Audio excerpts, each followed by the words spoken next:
How's it going, everybody? You are here today with the North Alabama Hiking YouTube channel. Today I'm at the Wheeler National Wildlife Refuge in Decatur, Alabama, and I'm trying out this new trail. So I probably won't do a lot of talking. There's a lot of people here. I don't want to disturb their hike, but I'll definitely have some video. As you can see, we're kind of in a little low-lying wetland area, and we're not too far from the Tennesse River, and so we're gonna take a walk through here and check it out.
right, so we've come to the end of the trail here, and in the last segment of video, you'll notice the trail splits, and where we took the split, it goes out about half of a mile. So does the other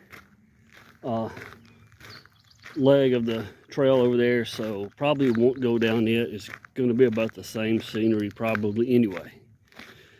So all in all, I would say this trail is about I don't know, you're probably going to look at about a 5-mile round trip roughly, and that's just a guess, but it's pretty simple, it's pretty flat. So I'll do a little commentary of where we're at, and that's of course, the Wheeler Wildlife Refuge is a pretty large area, but all right, I'm mainly facing the north right now. If you go in the direction the camera's pointing, if you head directly north, you would end up at the Tennesse River. So where we're at, we're on some of the backwaters of the Tennesse River and of Wheeler Lake. And when you get to this section of Wheeler Lake, you get a lot of big sloughs and a lot of backwaters, and that's kind of what this trail takes you through.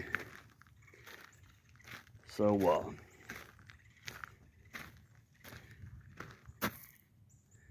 to give you another idea about where we're at, if you walked from here due north as the crow flies, you'd end up at McFarland Park. So that's where we're at, and anyway, I'm gonna begin the hike back, and if I find something else of interest to video, I will, but if not, thanks for watching the video. I hope you enjoyed it.